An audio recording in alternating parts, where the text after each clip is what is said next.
I wanted to bring up this tweet. Someone made a very good and apropos joke about sort of about Elden Ring, but really about other games. If you look at this, I mean, this just looks horrendous, but it's not even really played up as a joke. Like, this is literally what open world games look like a lot of the times. Just sort of like aggressive railroading. Go to the cave, my character says. Over here, there's a marker with the cave. Press X to activate your sense that will tell you to go to the cave. Like, jump. We know how to do it, but we're going to have it on there the whole time. Here's, Elden Ring has a map. And the great thing about the real Elden Ring is you just open up your map and look at it like you would in real life. But in these games, you have to have the little map in the circle, lest you forget for even 1 second where you are on the map or where you need to go. Your quests, your things you need to do, your message of the day, right? It's barely even an exploration or a game, or it's just checking things off. It's like work. It's like you do it to feel good about checking things off of a list. And that is precisely what Elden Ring has avoided. The comment that I made about it was the fact that the already minimal HUD just completely disappears unless you explicitly need it already makes Elden Ring better than the majority of AAA games. And, I stand by that, right? If any of you are followed video game writing at all in like the aughts, you may have run across, it was kind of like a bit of a avant-garde underground blog. It wasn't like IGN or something like that, but it definitely was around if you were following that stuff. Actionbutton.net, which is still up, not very well preserved or taken care of.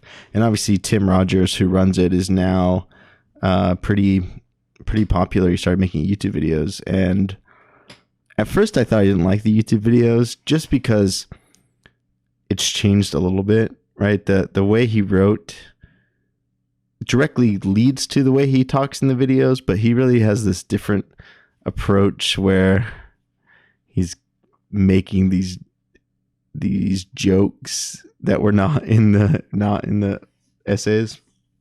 And so at first I thought I wasn't a fan, but then I watched the first one I watched, and so far the only one I've seen all the way through was his Tokimeki Memorial. Tokimeki Memorial sorry, video, and it's just really good. It's so good.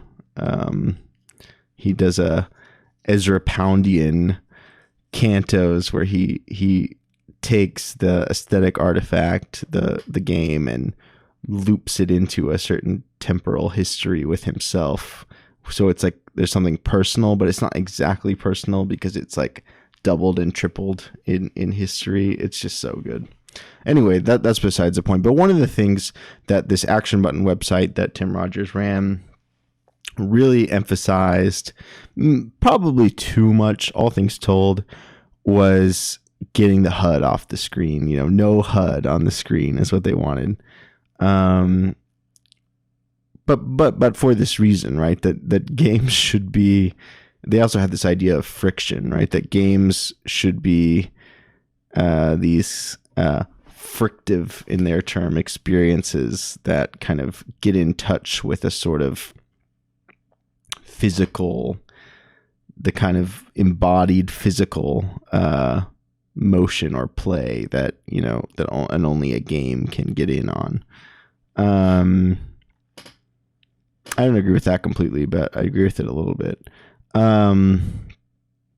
But so they were all about, and they said that the best game of all time was this game, Another World, or in America called Out of This World, this early 90s PC game, which is, even Tim Rogers admits now, is definitely not the best game of all time, but is a very interesting game for multiple reasons, especially for its time. But one being there was no HUD whatsoever. It was like an adventure shootery game, but no HUD. Everything was taken from narrative context. Everything, your information about your health, your items, everything about that narrative context. And that was an influence on certain later games that took that route. Another thing, the action button, because this is the mid to late aughts, they really liked the Gears of War not having a health bar but having your screen go red instead, kind of deal. But anyway, I agree completely about getting the HUD off the screen, and I just really want to point to that as one of the reasons that Elden Ring is just really amazing. Yeah. So I wanted to bring that tweet up. The other thing, before we get into it, is we have notes. So there's some things. So some of these notes are from earlier, and some of these I made last night. I played a little bit off stream last night. I'm trying to not do that too much, but I just wanted to explore some things. And I almost didn't do anything that would be excluded or necessary for the playthrough. But I talked to Tavare again, which I wasn't expecting him to have different dialogue. I don't even know why I did it, but he gave me different dialogue. But basically, it's just like in Bloodborne, talking to Gehrman, and he tells you where the game thinks you should go next. And where he told me is, oh, great, you got into Stormvale Castle and you got accepted to the Round Table Hold. Now you should go kill Godric so you can get, a golden rune or something. Because I'm admitted, I guess, to the Round Table Hold, but I'm not actually like a member or something, and I need a golden rune to do that. But anyway, these are the questions we had. There's only one, I think, a new one that I had from before. Basically, kind of like, what is the background of this world? That was another one that I'm still interested in, is why do the zombie-looking dudes dig in the ground? Why do they hide and hold their heads after being attacked? That's pretty interesting to me. I don't know that.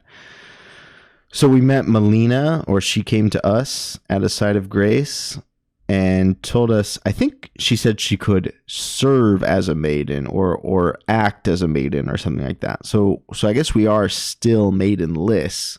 Melina is not our maiden, but she acts as one. So I'm not sure what that means, but that's a question. I have a question too, like, who is Torrent? Where is he from? We know he's a spectral steed, but what does that mean exactly? Like he's an undead steed or something? Or he comes from I was picturing like I don't even know if this is accurate to the Greek myth, but in the Disney version of Hercules, I remember that Zeus just kind of makes Pegasus out of the clouds. And then I kind of had this in mind, like maybe like Torrent is the spectral steed that's just getting made out of the ether or something like that. But yeah, that's a question I have. Who is Torrent? It's a new one. And I mean, these are really questions that, I like to do this. I mean, in general, I like to do it, but especially with Miyazaki FromSoft games. It's just go through the mechanics and ask, okay, lore-wise, what are they? I know what ashes are in the game. I finally now, I mean, I knew before, but now I really learned what they do and how they work. Other than I'm still not quite sure, but I think I just haven't found it yet, how to like level them up. I guess you can make them stronger. But Rena, who also is a character we don't know who she is yet, says that it's ash unreturned to the Erd tree, which I think is pretty interesting. So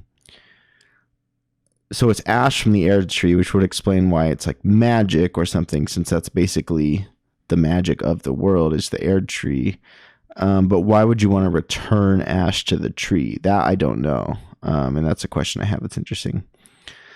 So we know Marika is kind of this god, and she left. And when she left, the world fell into disarray. But who she is, we don't really know more than that. Godwin, this is our question I had up here. After she left, he died, and I was thinking they must be related somehow. Maybe they were like the original, two gods that gave birth to all the other gods. But now I don't actually know if that's true the more I've played, especially since there's this idea of the greater will. And this is another question I have. Is this the same as the two fingers? They keep referring to the two fingers, being guided by the two fingers, serving the two fingers. No explanation yet what the two fingers are. But maybe that's the greater will. Maybe that's the name for the god. I'm not sure. Godfrey was the first Elden Lord. I don't know if there's a connection between... There's now 3 god characters. There's Godwyn the Golden, who I guess is maybe an god, demigod, something like that. Godfrey, who was the first Elden Lord. I don't know exactly what it means to be the Elden Lord, but... that's what we're trying to be. It's also interesting. I was assuming, and now I don't know if that's true or not, but I was assuming since he treasured sap from the Erd Tree and Stormvale Castle seems to be all about the Erd Tree, that maybe, what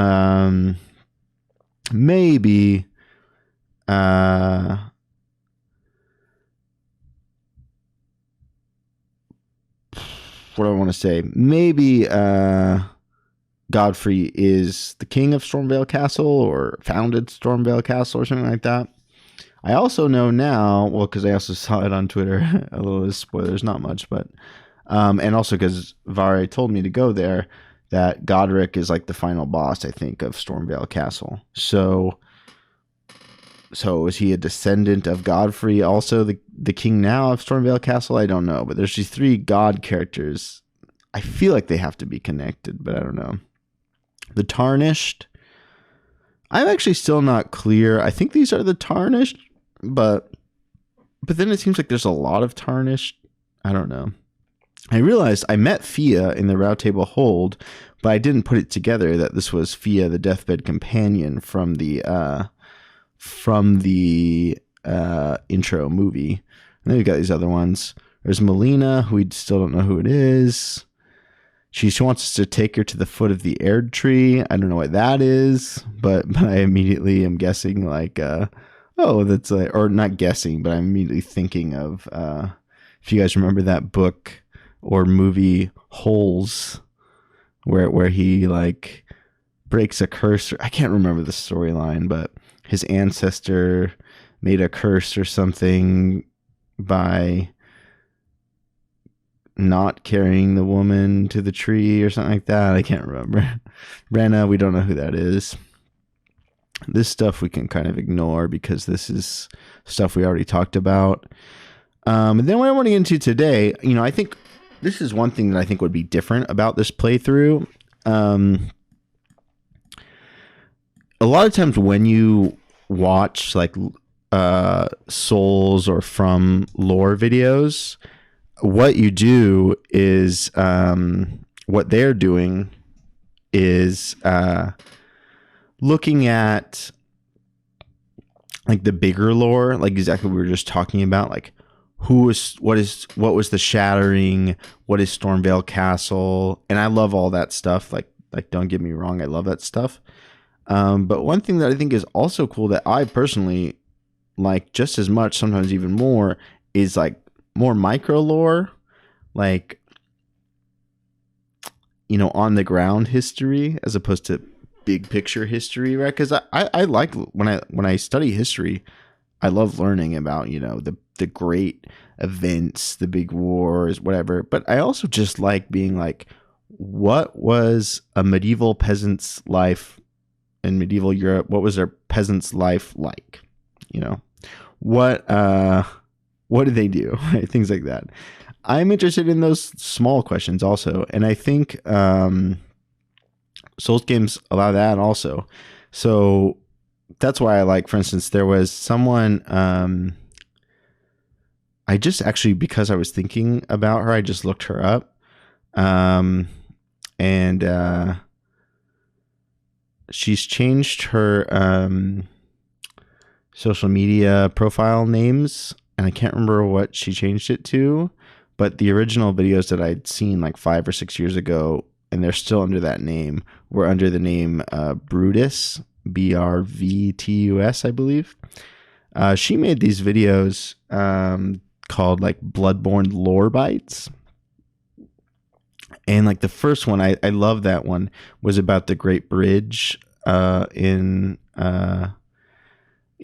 Central Yarnum.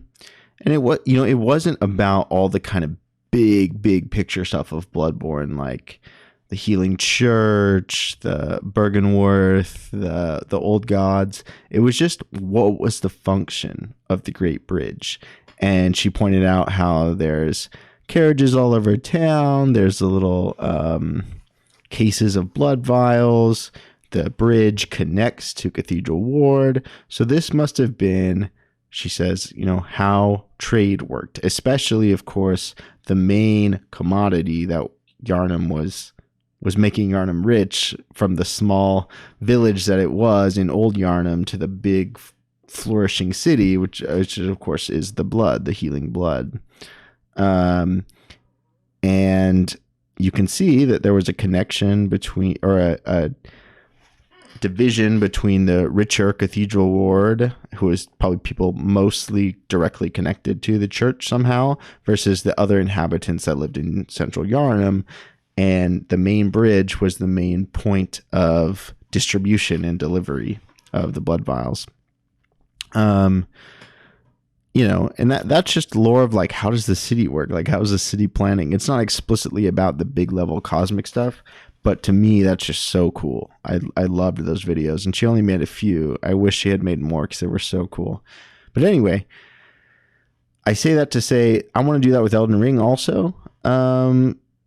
And so I want to know what Limgrave is. Not just, what was Stormvale Castle and what was the shattering that left Limgrave the way it is, but literally what is Limgrave?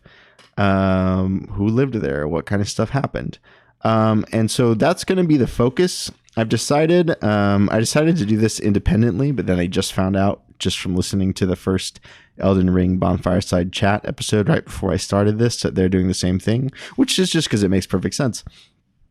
Even if there's not the traditional breaking up of areas that there are in the non-open world other Souls games, there still is like a clear area distribution by maps that you unlock, right? So you can do, and that also goes back to what I was talking about last time, this D&D wilderness versus dungeon thing. The dungeons you just do like regular Souls episodes, because that's what regular Souls games were dungeons. So, you do an episode on Stormvale Castle. But there's also these, areas that are contained by the map. The map that you get that covers that area. And so the first one that you get, which I'm still in because I'm just going so slowly, is Western Limgrave. And so I want to think about what that is. And before I do Stormvale Castle, I know I started it, but I changed my mind, and I want to go back and really do everything in Western Limgrave. Do all the caves, all the catacombs, I'm going to try to do the Everjail bosses, but those might be like, I just need to level up more before I can do those. Those might be like I need to come back later, but I'm going to try them at least. I don't really know how hard they are because I haven't really tried yet. But, I want to do all that before I do Stormvale Castle. So, so to look at Limgrave, I thought one thing that was pretty interesting. I just, looking up words, I always, look up the definitions. Or not even the definitions actually, but the etymologies. Lim is Latin actually, and it means like edge, boundary, line, threshold. That of course is for philosophy. That's right there. You got the critique, Kant set the limits. Critique is the boundary of setting limits, and of course in post-Kantian continental philosophy, that's like the thing that you think about for the next 200 years. Foucault, the limits of what I can say, do, and think are define what my being is, things of that nature. But of course, grave, I mean, we know what grave means as far as I couldn't find any distinct etymology from just what the word means today in English. So if you have a Limgrave, you have that threshold between life and death. I mean, that's that Derrida, like, it's neither a life nor death. The binaries deconstructs itself. It's folded one into the other. What's interesting then is that then, I mean, in a certain way, it could be kind of boring. I mean, it's just Limgrave, just the limit between life and death.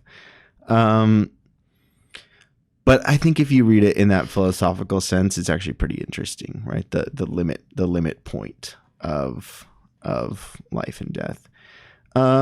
My question is, who gave it this name and where did the name come from? I think that the name sounds like too prescient to have been the historical name, right? It's now everyone's undead, so now it's called Limgrave. But then, of course, there could also be a kind of language reading, like it was called Limgrave, so language presciently knew what was going to come. But the reading I think I'm going with is that this map is called the Western Limgrave map. And so the map has explicitly told us that it is Limgrave. Who made these maps? I don't know, but I'm guessing, someone employed by Stormvale Castle or something. But it's a question I have, I guess. It's an open question. Did the name become Limgrave only after the Shattering, or did it have that name before that? And if so, why? As for what Limgrave is, clearly the biggest thing here is Stormvale Castle. And Stormvale Castle, my guess, and how I'm reading this, right? We're obviously we're in post antiquity, medieval collapse, right? Which is actually post Shattering. There's also pre antiquity, as we learned, where astrology or study of the stars, glintstone sorcery was more important before the Erd Tree came, which started history proper. Hence my reading that the Erd Tree is language somehow, or maybe not is language, but is writing. But then the Shattering, right? That threw the world into disarray. It seems like during antiquity, this was a feudal society, right? There was Stormvale Castle, which was, the castle where the king lived that controlled all the land. And people outside of Stormvale Castle, but still in Limgrave, were, feudal economy. They were probably farmers who were giving food to, grain or whatever else to Stormvale Castle in exchange for, whether by choice or by force, being, protected by the soldiers of Stormvale Castle, which would make perfect sense since there's soldiers everywhere. As far as I can't find any kind of like evidence of farming. Even buildings, actually, which I know everything fell apart, even these massive ruins after the Shattering. So obviously it wouldn't be surprising that, presumably less architecturally sturdy and complex farming houses would also fall apart. But I still was hoping I could find some. One possibility that I mentioned on the notes is maybe these little shacks that you find around could have been places farmers might have stayed. I'm not sure. Now that I think about it, I should go to the shacks and look if there's like barrels of grain or anything like that there. The sheep being everywhere made me wonder, maybe like the farmers had been farming sheep for obviously reasons, both wool and maybe also meat. The sheep being around everywhere loose could be a sign of that. We know the only lore related food thing I've found yet, I mean, other than obviously the berries, I mean, it could be that people are just gathering these berries and things like that, is that when you kill the turtle and you get the turtleneck meat, it mentions that turtleneck was a delicacy in southern Limgrave. So, and southern Limgrave is by the water, so there's the turtles and the crabs and water based enemies. So that would make sense that there's seafood down there. What I was thinking was that these ruins, these big ruins that are spread across the land, it doesn't really seem like there's enough to really say what they are exactly. But I would guess that at least one thing that a lot of them would be churches, right? I mean, which, a church for one thing would teach the religion of the land, which people would want. Also, probably this religion, presumably, would be the religion, whatever religion the Stormvale family belongs to, whether it's a case that they basically invented it or it's like a, classic in many historical situations scenario where the Stormvale family amassed power by like marrying in or something to the priesthood or whatever, right? Presumably one way or another, the churches served an important political role for the Stormvale family by reinforcing their power, by the divine right of kings, all that. And then also I was thinking there's no real basis that I found for this, but I kind of, at least headcanon way, like thinking of it this way, that, like in Mesopotamia, the biggest thing that led to early on to the immense influence of the temples was that they became a way of distributing grain, right? The temples were basically storehouses that would deliver the grain to everyone as accorded to the gods' will. So I like imagining that. And the second thing, like I mentioned on there, is that probably a lot of these ruins were military outposts for precise reasons for, presumably we found there's roaming goblin tribes, and assuming, which based on the fact that you can find that one area where the Stormvale soldiers and the goblins are fighting, it seems right to assume that there was, tensions or fights between the goblins and the humans or whatever. So that would be one reason you need a military outpost, in addition to assuming if we find other like factions or other kingdoms that might want to attack. I learned, even though I went to the Dragonburt ruins and didn't encounter a dragon, I learned that there is a dragon in the Agheel Lake, so that would be another thing you might want soldiers for. But yeah, another reason that I think they're churches is that at least one of them is confirmed to be a church, right? The Church of Ella that we already went to. Who is Ella? I have no idea, but that's on our list of things to ask. But I don't know, maybe one of the gods or the god in this pantheon that these churches are, or the religion of Stormvale Castle. I think usually in these games, not even specifically FromSoft games, but just RPGs, usually, the pantheon of the gods is universal in the world.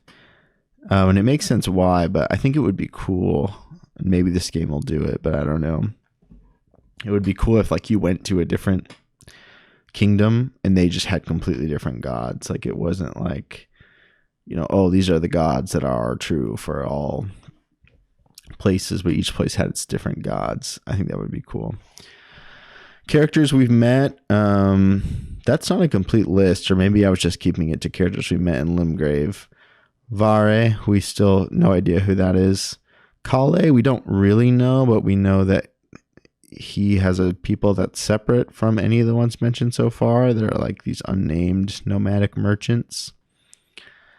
And then we've got the Stormvale soldiers, which are obviously people of Stormvale Castle. The Tree Sentinel, who I'm going to fight today. Actually, we'll see how it goes. I can't figure out. I think he's related to Stormvale Castle. They're tied to the tree. I assume what it means, the Tree Sentinel is a defender of the tree. But it could also just be someone who defends a tree independently of Stormvale Castle. About that, I'm not sure. Right? We've got both feral wolves and dogs that are with the Stormvale Knights. They're obviously domesticated by Stormvale Castle. We've got the goblins that we run into, like I mentioned. We've got these. Oh, I said undead soldiers, but I meant undead. The ones that I'm talking about that hold their heads, like undead. Let's just put undead because I don't know. Even though I think these guys are undead, also the soldiers and the knights. I don't know if those undead are related to Stormvale Castle or not, but they're in the mix. Also, the ones that you fight that are like at Dragonburt Ruins, for instance.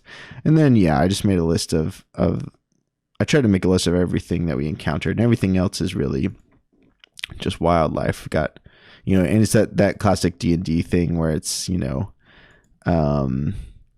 it's just like wildlife, but for reasons that, make them cooler to fight, they're big, So we got regular bats, but they're just really big. We got regular boars. They're actually not that big there, but they're maybe slightly bigger, 30. We got, 30 to 50 feral hogs. I'm sorry, it's not even a funny joke. It's just cringe, but whatever. We got the deer, we got the sheep. Like I was saying, maybe the sheep were farmed, maybe. We got the turtles and crabs down on the south side near the water. Dragonfly are more. They're more. I don't know if they're on the like beach, but they're in the lake and the swamps, right? The rats that dwell in underground caverns and the butterflies. And then this is my list of things I want to do. I was trying to make a list to help myself. So today, that gets us to where we're ready to start playing. I'm going to kill the Tree Sentinel. I'm going to try to. I was trying last night and not doing so well, but I'm just going to do. I think it's good to do it now because for one thing, I want his weapon, and also I want to like learn mounted combat. Because when I first tried it, I just was like, this makes no sense. I'm never doing this. But after trying it yesterday, I can learn it, and it's a lot easier to beat him on a mounted combat, especially since I'm going for this like strength vagabond build just because I think it's cool. It's like different because like in Bloodborne I'm just constantly rolling around and stuff. I think it's cool to just try something different and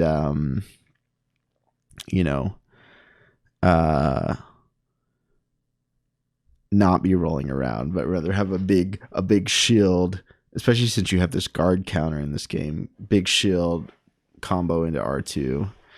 And I got the ash I need to be able to use my skills even when holding a shield. So I want to do that. I won't immediately. I don't yet want to do it, but at some point I want to go back to the Seaside Ruins and kill that guy down there.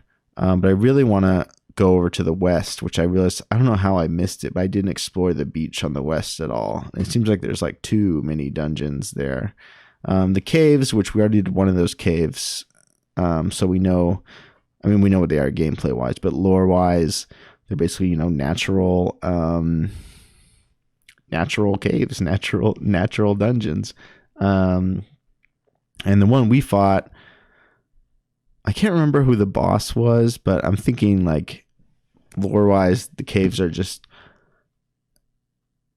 nothing special necessarily. They're like cool gameplay things, but they're, places that are in nature. Time for some Elden Ring. Let's go, Sea Dog. Yeah, I actually have been. You showed up just in time because I've been going through my notes to prepare, and we're just about to start. So Yeah. First things first, we're taking on the tree sentinel, is what I was just saying. And then yeah, the catacombs. I don't know what the catacombs are, but I want to find out. So that's the plan. After that, I don't know. I don't necessarily have a plan. But first, no matter how many tries it takes, we're killing the dumb tree sentinel on horseback. Let's go. And then I'm going to explore the western beach and do like the Limgrave tunnels and the Stormfoot catacombs.